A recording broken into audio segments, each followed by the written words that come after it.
The social Shariah. Man by nature likes to live in a community. The reason that the Almighty has bestowed him with this nature is that he does not create human beings in the prime of their youth.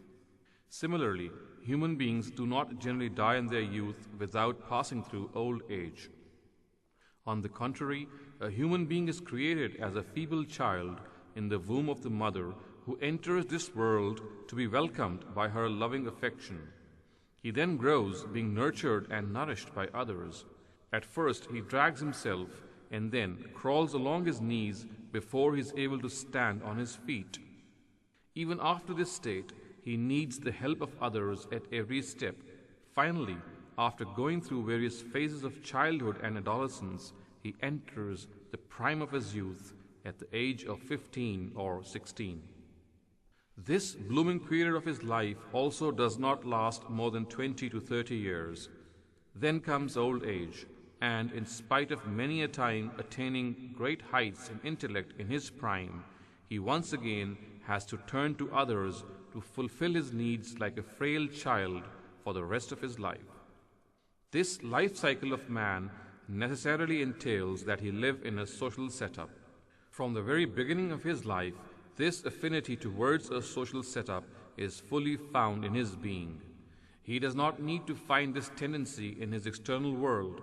When he enters this world, he brings with him all his internal urges and inner motivations and uses them to fulfill his needs wherever and whenever required.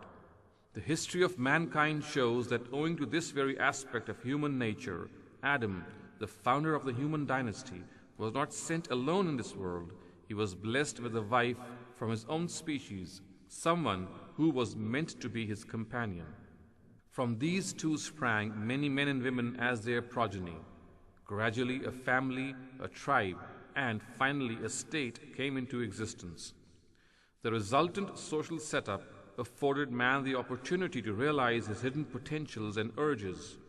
While pointing out this fact, the Quran says, يا أيها الناس اتقوا ربكم الذي خلقكم من نفس واحدة وخلق منها زوجها وبث منهما رجالا كثيرا ونساء واتقوا الله الذي تساءلون به والأرحام إن الله كان عليكم رقيبا.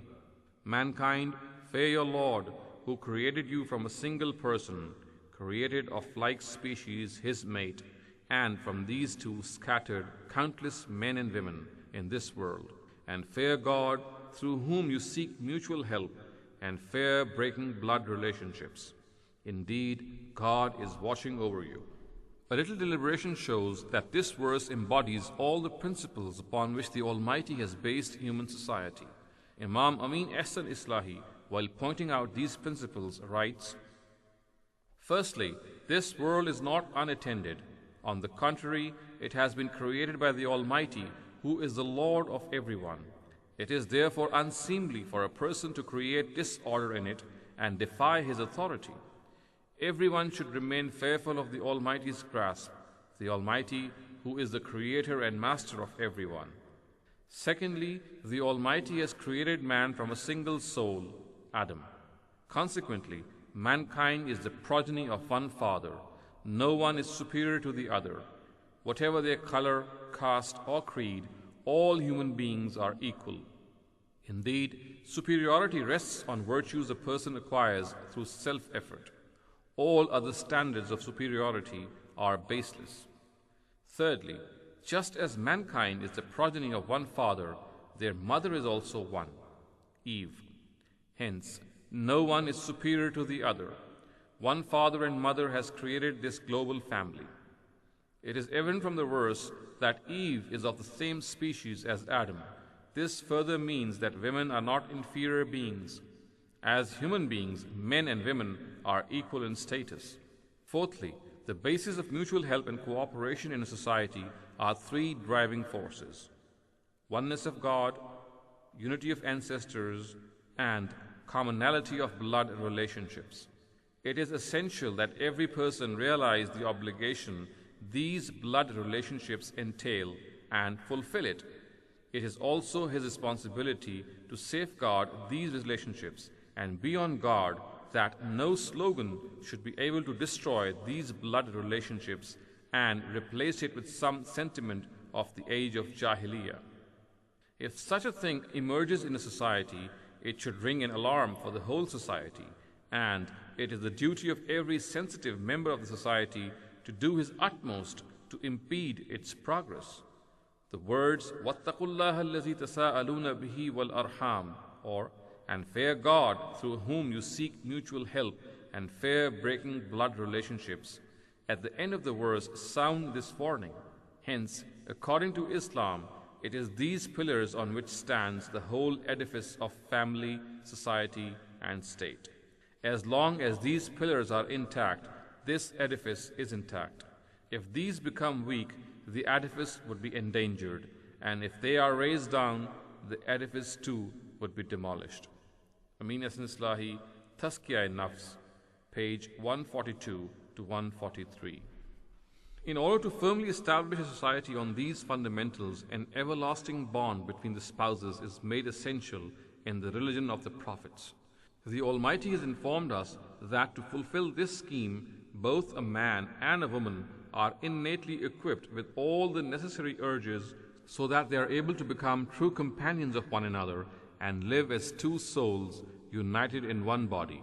The Quran says, وَمِنْ آيَاتِهِ أَنَّ خَلَقَ لَكُم مِّنْ أَنفُسِكُمْ أَزْوَاجًا لِتَسْكُنُوا إِلَيْهَا وَجَعَلَ بَيْنَكُم مَّوَدَّةً وَرَحْمَةً إِنَّ فِي ذَلِكَ لَآيَاتٍ لِقَوْمٍ يَتَفَكَّرُونَ. And among His signs is that He created for you mates from among your species, that you may obtain comfort from them, and for this purpose He has put love and sympathy within you.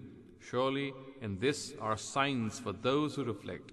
Surah number 30, verse 21. If the whole life of a human being from childhood to old age is kept in consideration, sense and reason endorse that to fulfill his physical, psychological, and social needs, an everlasting marriage bond between the spouses is essential.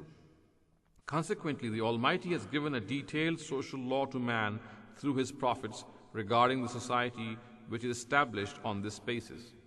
In the following paragraphs, an attempt shall be made to explain this law enshrined in the Quran and Sunnah as the eternal Shariah of God. 1. Nikah, or marriage. وَأَنْكِحُوا الْأَيَّامَ مِنْكُمْ وَالصَّالِحِينَ مِنْ عِبَادِكُمْ وَإِمَائِكُمْ إِنْ يَكُونُوا فُقَرَاءَ يُغْنِيهُمُ اللَّهُ مِنْ فَضْلِهِ وَاللَّهُ وَاسِعٌ عَلِيمٌ وَلْيَسْتَعْفِفِ الَّذِينَ لَا يَجِدُونَ نِكَاحًا حَتَّى يُغْنِيَهُمُ اللَّهُ مِنْ فَضْلِهِ. And marry those among you who are single, and those who have the capability for marriage among your slaves, male or female. If they are poor, God will give them means out of His grace, for God is ample giving, and He knows all things. And let those who find not an opportunity for marriage keep themselves chaste, until God gives them means out of His grace. Surah number 24, verses 32 to 33. It is asserted with great stress and clarity that in the eyes of the Almighty, there is only one legitimate way to satisfy one's sexual desire from women, and that is marriage or nikah. If marriage is somehow not possible, then this cannot become a license for gratifying one's sexual desire without entering into the marital bond. Consequently, the society is urged to wed people who as yet have not been able to marry. Marriage is an open declaration of a contract by a man and a woman to live permanently as husband and wife. It is declared in the presence of people through a responsible personality with great solemnity and gravity after he delivers a sermon to counsel and guide them. It is evident from divine scriptures that this way was adopted from the very birth of man on this earth. Consequently, the Quran was not required to give a new directive in this regard. As an age-old sunnah of the prophets, Muhammad ﷺ passed it on to his ummah, thus keeping it intact. In the above verses, besides urging people to follow this practice, they are given glad tidings that if they are poor, they should marry in order to protect themselves from immoral acts. Hopefully, the Almighty will bless them with resources if they resolve to follow this practice. Imam Amin Hasan Islahi, while commenting on this verse, writes, as long as a person does not have a wife, his life is more like a nomad, and many of his abilities remain shrunk and dormant. Similarly, as long as a woman is unmarried, she resembles a creeper which is not able to grow and flourish owing to want of support. But once a woman has a husband and a man has a wife, their abilities develop and increase, and when both of them start to strive in life together, the Almighty blesses them in their struggle, and their circumstances also change for the better. Amin Ehsan Islahi, Tadabbur-e-Quran, Volume 5, page 400. 2. Relations prohibited for marriage.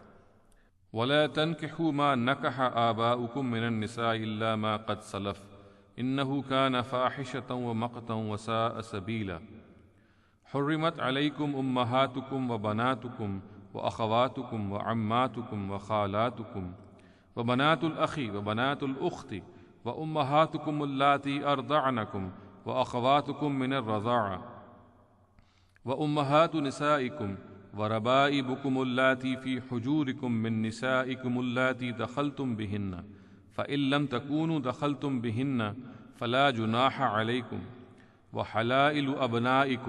وحلائل أبنائكم الذين من أسلابكم وأن تجمعوا بين الأختين إلا ما قد سلف إن الله كان غفورا رحيما والمحسنات من النساء إلا ما ملكت أيمانكم Kitab Allahi alaykum. And marry not women whom your fathers married, except what has been done in the past. It was a shameful and odious and abominable practice indeed.